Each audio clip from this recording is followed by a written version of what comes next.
سرخط خبرها. آمادگی گروه تماس وزارتی سازمان همکاری اسلامی برای سفر به کابل. دولت قزاقستان میگوید نشست فنی برای آماده سازی این سفر در شهر جده عربستان سعودی برگزار شد. به خاطر رفع این مشکلات هم سازمان اسلامی تلاش میکنه که بیانجی گیری کنند.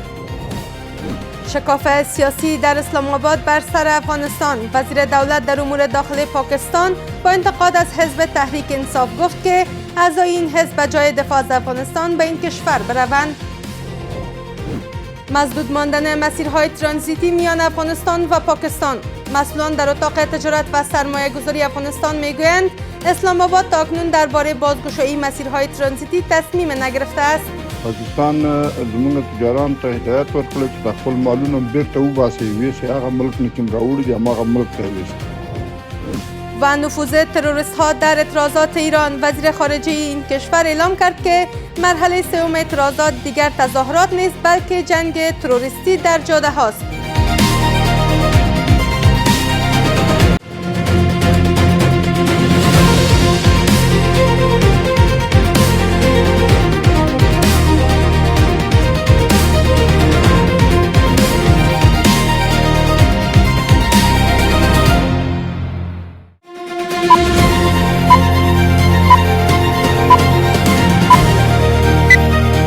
سلام و وقت شما بخیر. به مجموعه خبری این ساعت از میز خبر خوش آمدید. امروز سه‌شنبه 23 جدی 1404 هجری خورشیدی است که برابر میشد با 13 جنوری 2026 میلادی.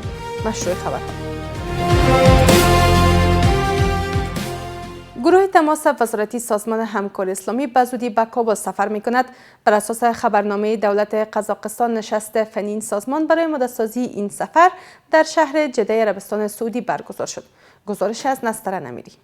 کابل عنقریب شاهد سفر قریب الوقوع گروه تماس وزارتی سازمان همکاری اسلامی درباره افغانستان خواهد بود. بر بنیاد خبرنامه دولت قزاقستان نشست تکنیکی این سازمان به هدف آماده سازی این سفر در شهر جده عربستان سعودی برگزار شده است. در این نشست اشتراک کنندگان روی مسائل تکنیکی و سازمانی این سفر و همچنان روی تنظیم آجندای هیئت نظامی به کابل بحث و گفتگو کردند. البته یک اقدام بسیار خوب است.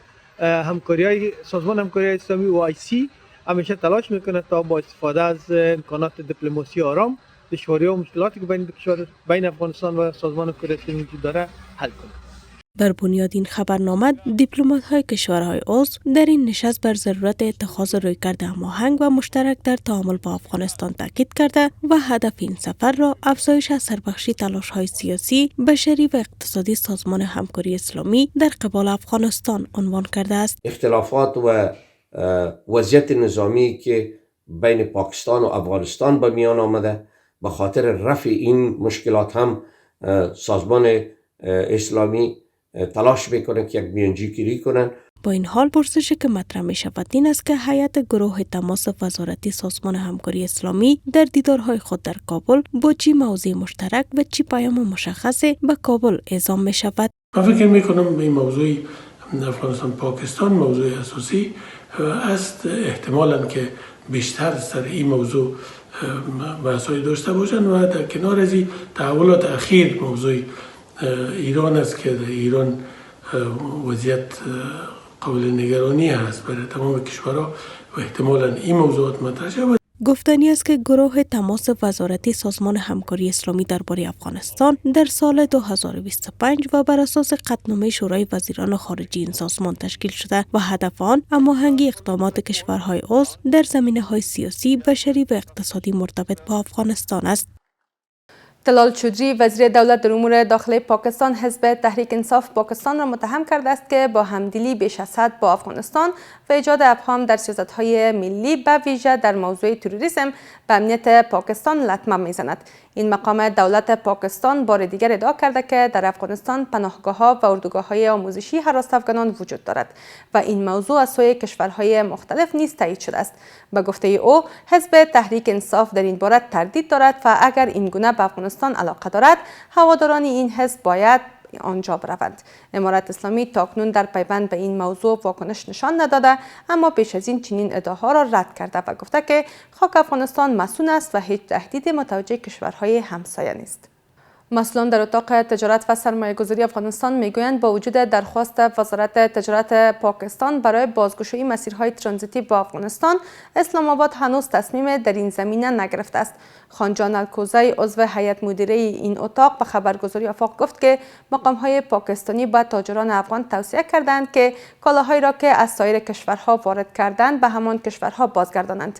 گزارش از ناهید اندر. خانجان الکوزی عضو هیئت مدیره اتاق تجارت و سرمایه گذاری با اشاره به گفته‌های اخیر وزارت تجارت پاکستان مبنی بر بازگشایی مسیرهای ترانزیتی گفته است که پاکستان هیچگاه قصد باز کردن این مسیرها را ندارد. الکوزی در گفتگو با خبرگزاری آفاق می‌افزاید که مقامات پاکستانی به تاجران افغان گفته است که تا کالاهایی را که از سایر کشورها وارد کردند دوباره به همان کشور بازگردانند.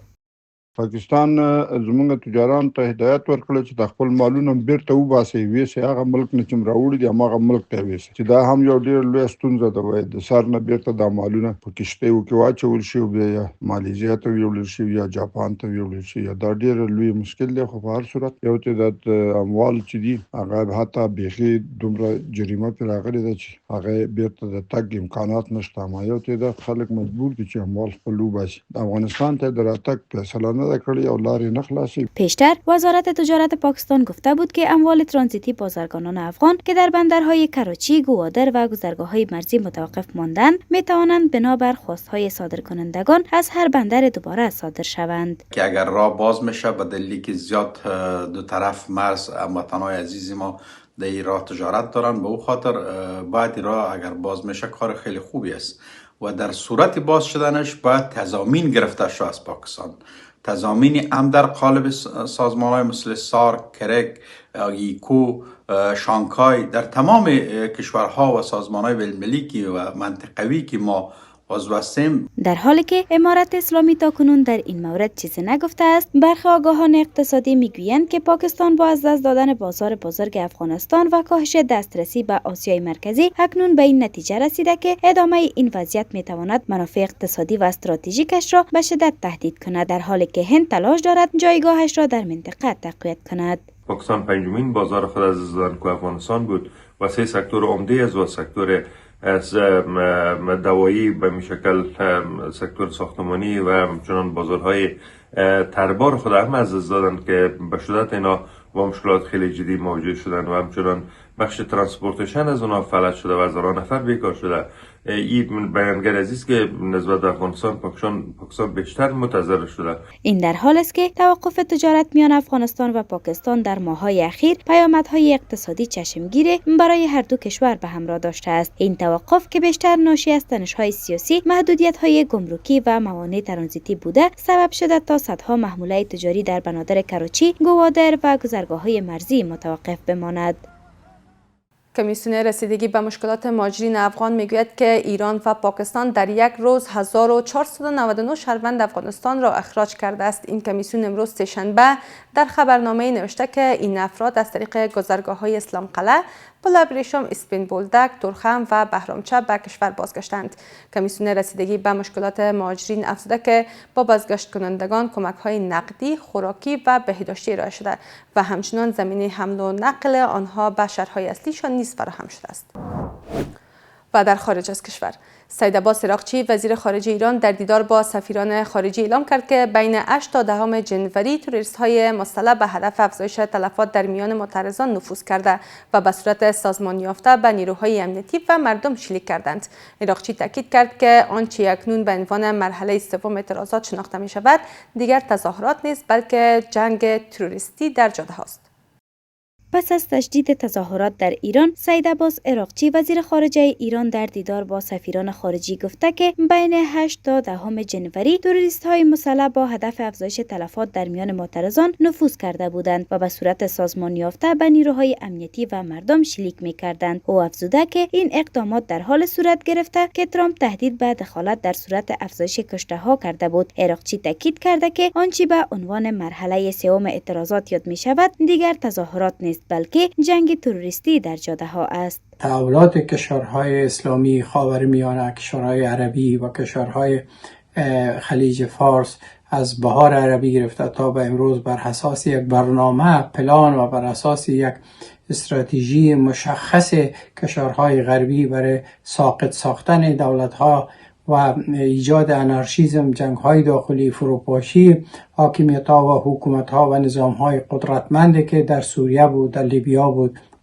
حتی در مصر بود و همچنان امروز ایران. نشریه اوز مترونوم به نقل از کارشناس خاور میانه نوشته است که فضای رسانه‌ای علیه ایران آمیخته و با اغراق و روایت‌های جهت‌دار است. الکساندر کنیازوف کارشناس روز نیز گفته که ناآرامی‌ها توسط گروه‌های سازمان یافته با سابقه مسلحانه هدایت می‌شود و مداخله خارجی می‌تواند به جای تضعیف حکومت باعث انسجام ملی در ایران گردد. نیروهای استفاده جو و سازمان‌های نیابتی که در حال براندازی حکومت ایران بودن از وضعیت استفاده نموده و تظاهرات به خشونت کشانیدن که متاسفانه تعدادی از مردم ایران زخمی شده، کشته هم شدن و تعداد هم زندانی شدن و تا تلفات به نیروی نظامی رسید و مشکلات اقتصادی بیشتر گردید. ناامنی و تظاهرات در ایران یقینا ریشه در بازی‌های استخباراتی قدرت‌های بزرگ دارد و دستای بیرونی در گرم ساختن تظاهرات ایران نقش بزرگی را داشته. اگر ایران ناامن باشه یقینا منطقه ناامن میشه و استخبارات‌ها تلاش دارن که آسیا را ناامن بسازن. اگر ایران ناامن بودی ناامنی دنبالش سرایت میکنه به سایر کشورها که امو اهداف بازی‌های قدرت‌های بزرگ برایش سهولت ایجاد میکنه. این در حال است که مسعود پزشکیان رئیس جمهور ایران نیز گفته بود که معترضان از امریکا و اسرائیل دستور گرفتند. او گفته که دشمن با وارد کردن تروریست ها به ایران مسجدها و بازارها را به آتش کشیدند. سپاسگزاری میکنم از همراهی شما تا این دم. به همین ترتیب رسیدیم به پایان مجموعه خبری این ساعت از ویس خبر. تا دیدار بعد بدرود.